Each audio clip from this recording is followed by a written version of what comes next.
शिक्षार्थियों, सामाजिक पूंजी और सांस्कृतिक पूंजी कुछ उदाहरण विषयक इस व्याख्यान में आपका स्वागत है। मैं आपके साथ सामाजिक पूंजी और सांस्कृतिक पूंजी की बुनियादी अवधारणाओं पर चर्चा करूंगी और कुछ उदाहरणों और दृष्टिकोणों का उपयोग करके मैं इन अवधारणाओं को और अधिक स्पष्ट करूंगी। मैं डॉक्टर आर पद्मजा, हैदराबाद, भारत में स्थित international crops research institute for the semi arid tropic या ICRISAT में सीनियर साइंटिस्ट हूँ। सतत आजीविका की रूपरेखा सस्टेनेबल लाइवलीहुड फ्रेमवर्क विषय पर प्रोफेसर नित्या राव द्वारा प्रस्तुत एक अन्य वीडियो में आपने सामाजिक पूंजी के बारे में सुना होगा। सामाजिक पूंजी सतत आजीविका रूपरेखा के अनुसार एक आजीविका संपत्ति है। इस व्याख्यान में आप ये समझ सकेंगे कि सामाजिक पूंजी और सांस्कृतिक पूंजी न केवल व्यक्तियों के लिए बल्कि परिवारों और यहाँ तक कि समूहों के लिए भी महत्वपूर्ण है और कैसे वे सशक्तिकरण प्रक्रिया में मदद करती हैं। व्याख्यान के अंत में मैं आपके साथ एक वीडियो डॉक्यूमेंट्री भी साझा करूंगी जिसका शीर्षक है together we sow together we reap. ये वीडियो जमीन और उत्पादन तकनीकी के उदाहरण का उपयोग करके सामाजिक पूंजी के निर्माण की प्रक्रिया को दर्शाता है और साथ ही ये दिखाता है कि कैसे सामाजिक पूंजी निर्माण ने सशक्तिकरण प्रक्रिया में मदद की है। आइए सतत आजीविका रूपरेखा सस्टेनेबल लाइवलीहुड फ्रेमवर्क को देखें, जिसे आमतौर पर SL रूपरेखा भी कहा जाता है। आप में से अधिकांश लोगों ने इसे प्रोफेसर नित्या राव के पिछले व्याख्यान में देखा होगा। ये रूपरेखा हमें विभिन्न व्यक्तियों, परिवारों और समूहों के लिए घरेलू आजीविका के अवसरों को सीमित या प्रतिबंधित या सुधारने वाले प्रेरक कारकों को समझने में मदद करता है और उनके आपसी संबंध को दर्शाता है। इस व्याख्यान में हम रूपरेखा के विस्तृत विवरण में नहीं जाएंगे, लेकिन दो महत्वपूर्ण पूंजीगत संपत्तियों पर ध्यान केंद्रित करेंगे। अलग अलग परिवारों की अलग अलग आजीविका संपत्ति तक पहुंच है। आइए देखें कि परिवारों के पास उपलब्ध विभिन्न पूंजीगत संपत्तियां क्या है। गरीबों द्वारा समझौता की गई या विकल्प में मौजूद आजीविका या पूंजीगत संपत्तियों में पहली है मानव पूंजी। इसके उदाहरण में शामिल है स्वास्थ्य, पोषण, शिक्षा, ज्ञान और कौशल, काम करने की क्षमता या समायोजन की क्षमता। दूसरी है प्राकृतिक पूंजी। उदाहरण के लिए भूमि और उपज, जल और जलीय संसाधन, पेड़, वन उत्पाद, वन्य जीव, जंगली खाद्य पदार्थ और फाइबर, जैव विविधता, पर्यावरण सेवाएं। तीसरी पूंजी है वित्तीय पूंजी। उदाहरण है बचत, ऋण, जमा धन, प्रेषण और पेंशन आदि। भौतिक पूंजी आजीविका रूपरेखा लाइवलीहुड फ्रेमवर्क में चौथी संपत्ति है और उसमें बुनियादी ढांचा जैसे सड़क, वाहन, आश्रय, भवन, पानी आपूर्ति, स्वच्छता और ऊर्जा आदि शामिल है। अंतिम लेकिन समान रूप से महत्वपूर्ण है सामाजिक पूंजी, यानी नेटवर्क और कनेक्शन, पारस्परिकता की भावना, विश्वास के रिश्ते, आपसी समझ और समर्थन, औपचारिक और अनौपचारिक समूह, साझा मूल्य और व्यवहार आदि। अब इस व्याख्यान में हम सामाजिक पूंजी और उससे जुड़े सांस्कृतिक पूंजी पर ध्यान देंगे। सामाजिक पूंजी उन संसाधनों को संदर्भित करती है जो सामाजिक संबंधों के नेटवर्क का हिस्सा बनकर प्राप्त होते हैं। सांस्कृतिक पूंजी से तात्पर्य उन सामाजिक संपत्तियों से है जो आर्थिक साधनों से परे सामाजिक गतिशीलता को बढ़ावा देती हैं। ये सामाजिक और सांस्कृतिक पूंजी के बीच महत्वपूर्ण अंतर है, लेकिन इन दोनों पूंजियों में प्रमुख जुड़ाव कारक सामाजिक संपत्ति है। विभिन्न समाज शास्त्रियों में से एक पियरे बॉर्डियू का तर्क है कि आर्थिक और सांस्कृतिक पूंजी की कमी सामाजिक पूंजी के अधिग्रहण और उपयोग के लिए समाज में अवरोध या उपसमूह उत्पन्न करती है। आइए पहले सामाजिक पूंजी पर गौर करें। जैसा कि इस व्याख्यान में पहले उल्लेख किया गया है, हम सामाजिक पूंजी पर अधिक ध्यान देंगे। अब हमें सामाजिक पूंजी को समझने की आवश्यकता क्यों है? इसके कुछ कारण हैं। पहला, ये सीखने और सामूहिक कार्यवाही का समर्थन करने वाली रूपरेखा है। दूसरा, ये लोगों और समूहों को ऐसे समूहों में संसाधनों तक पहुंच की अनुमति देती है। तथा तीसरा, ये व्यक्ति के अपने संपर्क के माध्यम से उपलब्ध शक्ति भी है। क्षैतिज पथ समान या सजातीय समूहों के बीच संबंध या रिश्ते हैं। ऊर्ध्वाधर पथ वे संबंध या रिश्ते या संपर्क हैं जो विभिन्न प्रकारों के बीच होते हैं। उदाहरण के लिए ये संबंध जाति, धर्म, वर्ग या अन्य सामाजिक आर्थिक चर के आधार पर हो सकते हैं। सामाजिक पूंजी की कई परिभाषाएं हैं। आइए सामाजिक पूंजी की कुछ सबसे सामान्य और व्यापक रूप से स्वीकृत परिभाषाओं को देखें।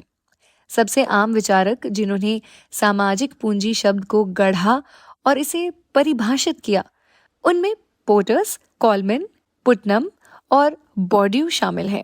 जब वे सामाजिक पूंजी को परिभाषित करते हैं तो उन सभी में एक बात समान होती है, वो ये है कि वे सभी सामाजिक संरचना के बारे में बात करते हैं। तो हम अगली स्लाइड में सामाजिक संरचना पर चर्चा करेंगे।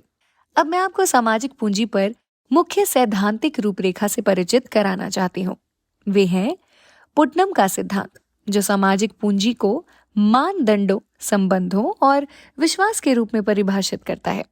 बॉर्ड्यू, जो सामाजिक पूंजी पर बात करते हैं और सामाजिक नेटवर्क को सामाजिक पूंजी के प्रमुख तत्व के रूप में उपयोग करते हैं और व्यक्तिगत स्तर पर सामाजिक पूंजी की व्याख्या करते हैं। कॉलमैन, जो पारिवारिक और समूह स्थापना में सामाजिक पूंजी को परिभाषित करते हैं। पिछली स्लाइड में हमने देखा कि सामाजिक पूंजी की कई परिभाषाएं हैं। उन सभी में एक समान तत्व है, अर्थात सामाजिक संरचना। अब सामाजिक संरचना क्या है? सामाजिक संरचना सामाजिक संबंधों और पदों का निर्माण है। ये एक समाज या किसी अन्य समूह या सामूहिक लोगों की विभेदित सामाजिक स्थिति का एक बहुयामी स्थान है। उदाहरण के लिए, एक गांव में कई लोग रहते हैं। उनकी पहचान या उनमें भेद, जाति या सामाजिक समूह, उनकी शिक्षा, गांव में उनकी स्थिति आदि के आधार पर किया जाता है। इसलिए हम अक्सर लोगों को गांव के सरपंच या स्वयं सहायता समूह के नेता या मोची आदि के रूप में एक व्यक्ति का जिक्र करते सुनते हैं। इसलिए गांव सामाजिक संरचना का एक रूप है और इस सामाजिक संरचना में अलग अलग लोगों की अलग अलग स्थिति होती है। आइए सामाजिक पूंजी के बारे में थोड़ा और गहराई से बात करें और सामाजिक पूंजी के बारे में कुछ और जानते हैं। जैसा कि पहले उल्लेख किया गया है, मैं सामाजिक पूंजी के 3 मुख्य सैद्धांतिक रूपरेखाओं के बारे में बात करना चाहती हूँ। पहली रूपरेखा, जैसा कि मैंने कहा है, पुटनम द्वारा है, जो सहयोग और पारस्परिक लाभ की सुविधा प्रदान करने वाले विश्वास, मानदंडों और नेटवर्क के बारे में बात करते हैं। बॉर्ड्यू आर्थिक, सांस्कृतिक और सामाजिक पूंजी के बारे में बात करते हैं और वे इस पर व्यक्तिगत स्तर पर अधिक जोर देते हैं। दूसरी ओर कॉलमैन सामाजिक संरचना को परिवार और सामुदायिक स्तर पर आंकते हैं। आइए पुटनम की परिभाषा पर गौर करते हैं, जिसमें 3 घटक हैं। एक मानदंड और दायित्वों पर है, दूसरा विश्वास है और तीसरा सामाजिक नेटवर्क है, विशेष रूप से स्वैच्छिक संघ। पुटनम के दृष्टिकोण से सामाजिक पूंजी भौतिक और मानव पूंजी में निवेश के लाभ को बढ़ाती है। उनके अनुसार सामाजिक नेटवर्क विभिन्न लोगों के बीच क्षैतिज संघों का एक समूह है। उदाहरण के लिए, एक पड़ोसी जो अचानक जरूरत पड़ने पर दूसरों के बच्चों की देखभाल करता है। जब अपनी आपात स्थिति में आप अपने बच्चे को अपने पड़ोसी के पास छोड़ देते हैं और बाद में जब पड़ोसी को जरूरत हो तो आप उसकी मदद के लिए आगे आ सकते हैं। यही पुटनम के अनुसार सामाजिक पूंजी है। आइए बॉर्ड्यू की परिभाषा पर बात करते हैं। बॉर्ड्यू के अनुसार अधिकांश सामाजिक पूंजी एक ऐसा संसाधन है जिसका उपयोग लोग पदानुक्रमित सामाजिक संरचनाओं के भीतर अपनी स्थिति को बनाए रखने और बदलने के लिए अपनी रणनीतियों का समर्थन करने के लिए करते हैं। सामाजिक पूंजी पर बात करने के साथ साथ बॉर्ड्यू को सांस्कृतिक पूंजी की अवधारणा की उत्पत्ति का श्रेय भी दिया जाता है। इसे व्यापक रूप से शैक्षिक सिद्धांत में उपयोग किया जाता है। बॉर्ड्यू पूंजी के 3 रूपों, आर्थिक पूंजी, सांस्कृतिक पूंजी, प्रतीकात्मक पूंजी सहित, जिसका उन्होंने यहाँ उल्लेख किया है, और सामाजिक पूंजी के बीच संबंधों को अलग करते हैं। कॉलमैन की सामाजिक पूंजी की अवधारणा को इसके कार्य द्वारा परिभाषित किया गया है। ये कोई एकल इकाई नहीं है, बल्कि विभिन्न इकाइयों का एक प्रकार है जिसमें दो सामान्य विशेषताएं हैं। वे सभी सामाजिक संरचना की किसी न किसी पहलू से मिलकर बने हैं। लोग या अभिनेता उन्हें अपनी रुचि प्राप्त करने के लिए संसाधनों के रूप में उपयोग कर सकते हैं। कॉलमैन के अनुसार सामाजिक पूंजी वो है जो व्यक्तिगत या सामूहिक या समूह कार्रवाई की सुविधा प्रदान करती है। पुटनम सामाजिक पूंजी को पाटने और जोड़ने का भी उल्लेख करते हैं। सामाजिक पूंजी को जोड़ने और पाटने के बीच का अंतर सामाजिक समूह या समुदाय में संबंधों या संघों की प्रकृति से संबंधित है। सामाजिक पूंजी को जोड़ने का कार्य एक समूह या समुदाय के भीतर होता है, जबकि इसे पाटने का कार्य सामाजिक समूहों, सामाजिक वर्ग, नस्ल, धर्म या अन्य महत्वपूर्ण सामाजिक जनसांख्यिकी या सामाजिक आर्थिक विशेषताओं के बीच होता है। संबंधों की एक श्रृंखला और नेटवर्क विशेषताओं के संबंध में जोड़ने या पाटने के बीच भेद किया जा सकता है। प्रस्तुत तालिका इन दो पहलुओं में से प्रत्येक की मुख्य विशेषताओं का सारांश प्रस्तुत करती है। बॉर्ड्यू द्वारा उपरोक्त परिभाषाओं में एक और समान बात थी। क्या आपको वो शब्द याद है? ये है सामाजिक नेटवर्क। सामाजिक पूंजी की अवधारणा को नेटवर्क और संबंधों के रूप में बताते हुए ये चित्र दर्शाता है कि सामाजिक नेटवर्क किससे बनता है। जैसा कि आप देख सकते हैं, सामाजिक नेटवर्क संरचनात्मक पहलू है और ये नेटवर्क में उपलब्ध अंतर्निहित संसाधनों तक पहुंच प्रदान करता है। नेटवर्क जो है वो एक्टर या अभिकर्ता कहे जाने वाले लोगों से बनते हैं और ये एक्टर या अभिकर्ता अपने नेटवर्क के माध्यम से सामूहिक कार्यवाही, संसाधनों के आदान प्रदान, संसाधनों के बंटवारे और विकास के अवसरों की सुविधा प्रदान करते हैं। इसके साथ साथ नेटवर्क अभिकारकों को एक संरचना भी प्रदान करते हैं जो एक मंच बन जाता है और उन्हें एक पहचान भी देता है। इसका एक अच्छा उदाहरण महिला स्वयं सहायता समूह है।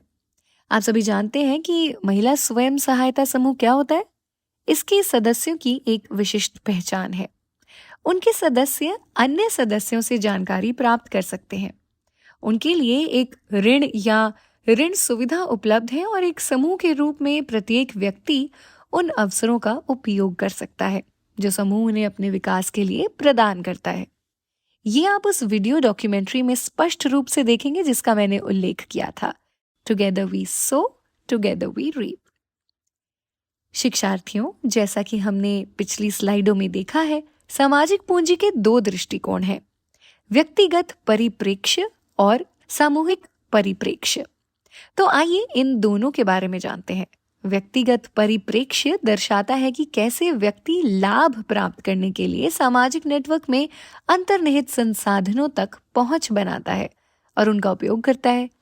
समूह परिप्रेक्ष्य दर्शाता है कि कैसे कुछ समूह सामाजिक पूंजी का विकास और रखरखाव करते हैं।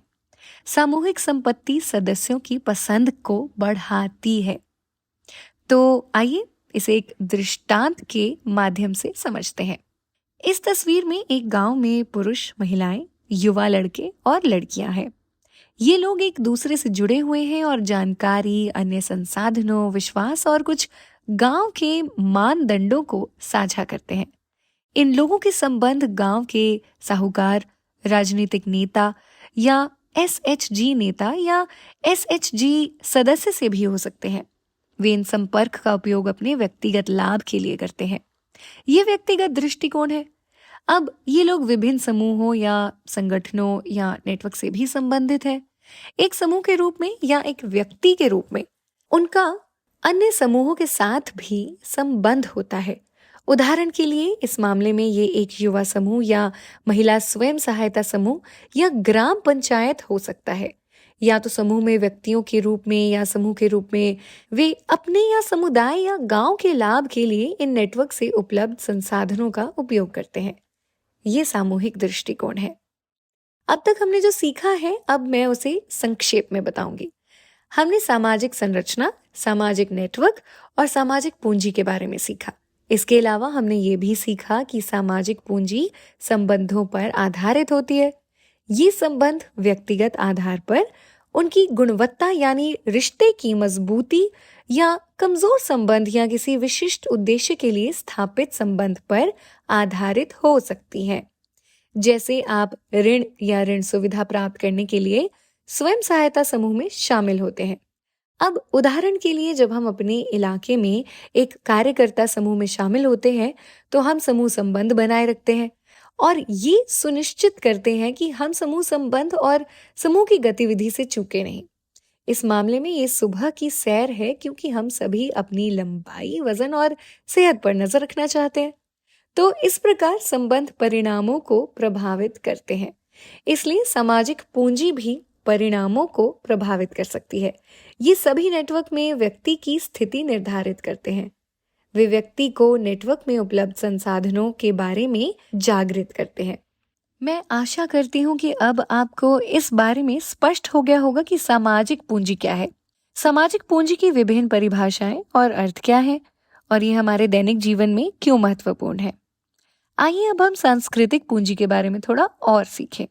इससे पहले कि हम सांस्कृतिक पूंजी के बारे में बात करना शुरू करें, हमें पहले ये समझने की कोशिश करनी चाहिए कि संस्कृति का क्या अर्थ है। तो आइए संस्कृति की समझ के माध्यम से सामाजिक पूंजी के बारे में सीखना शुरू करें।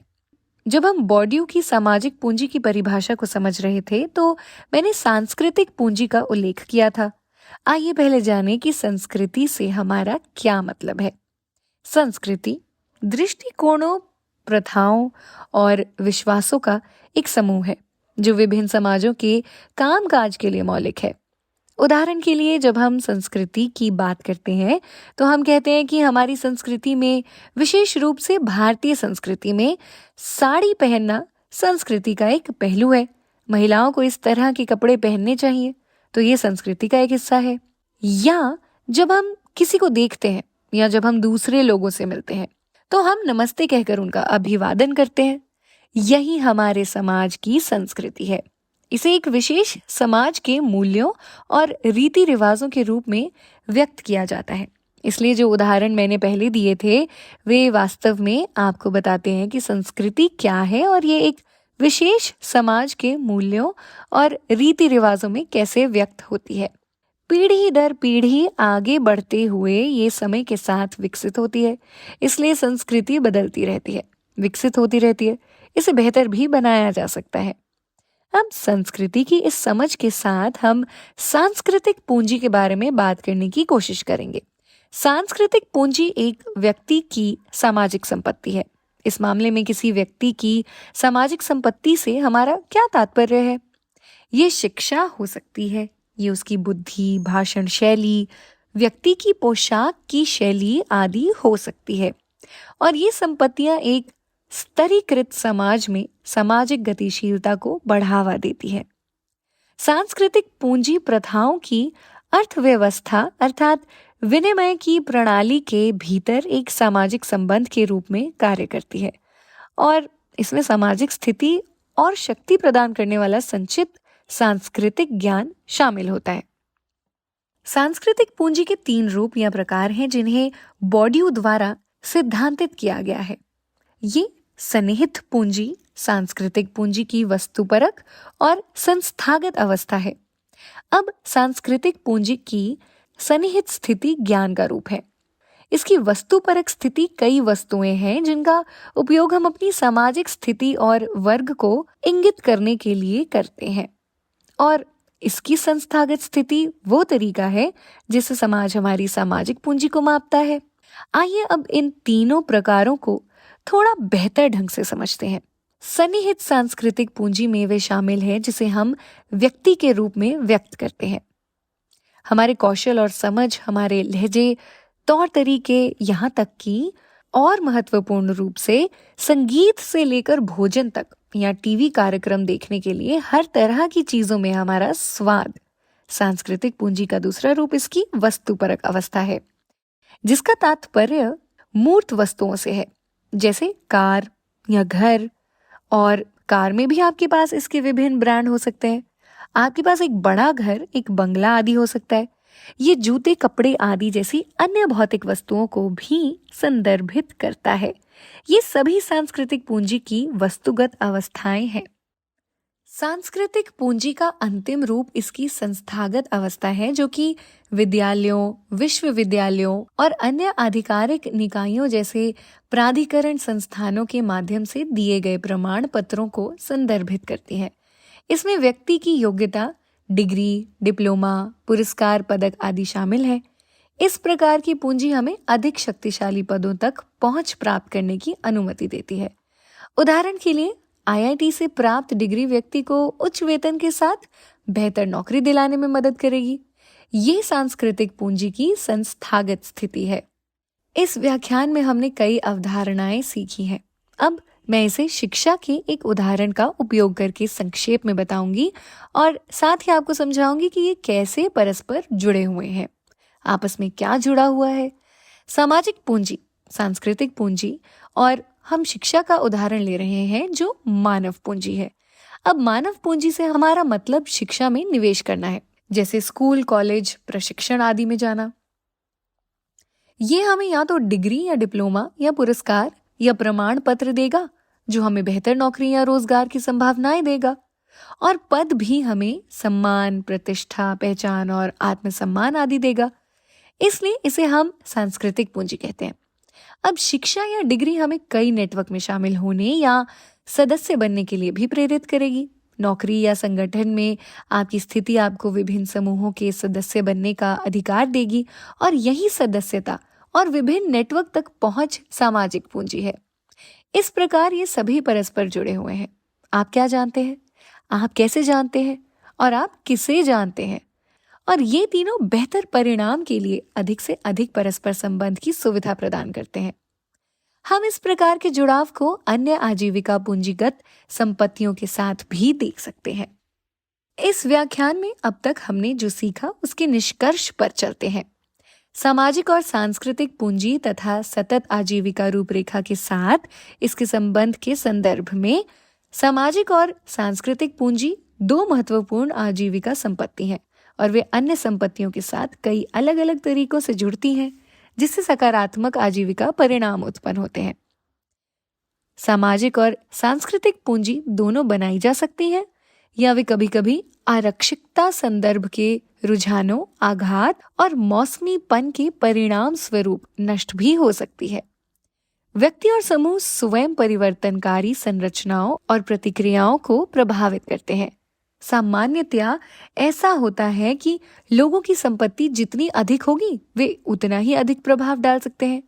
इसलिए सशक्तिकरण हासिल करने का एक तरीका लोगों को उनकी संपत्ति बनाने में मदद करना हो सकता है। अधिक संपत्ति वाले लोगों के पास विकल्पों की एक विस्तृत श्रृंखला होती है, और उनमें अपनी आजीविका को सुरक्षित करने के लिए कई आजीविका रणनीतियों के बीच अदला बदली करने की क्षमता होती है। और अंत में लोगों की गरीबी से बचने की क्षमता उनकी संपत्ति तक पहुंच पर निर्भर करती है। विभिन्न आजीविका परिणामों को प्राप्त करने के लिए विभिन्न संपत्तियों की आवश्यकता होती है। प्रिय शिक्षार्थियों, आपके लिए संदर्भों की एक सूची दी गई है, जो पाठ्यक्रम के अध्याय में भी उपलब्ध है। सामाजिक पूंजी और सांस्कृतिक पूंजी के बारे में अधिक जानने के लिए कृपया उन संदर्भों का प्रयोग करें। आशा है कि आपने सामाजिक पूंजी और सांस्कृतिक पूंजी पर इस व्याख्यान का आनंद लिया होगा और ये आपके लिए सीखने का अनुभव रहा होगा। कई साझेदारों और ICRISAT के साथ हम सामाजिक और सांस्कृतिक पूंजी के बारे में आपकी समझ को बढ़ाना चाहते हैं, और ये मेरे द्वारा दिए उदाहरण आपके रोजमर्रा के अभ्यासों और विकास प्रक्रिया को समझने में भी आपकी मदद करेंगे। धन्यवाद शिक्षार्थियों।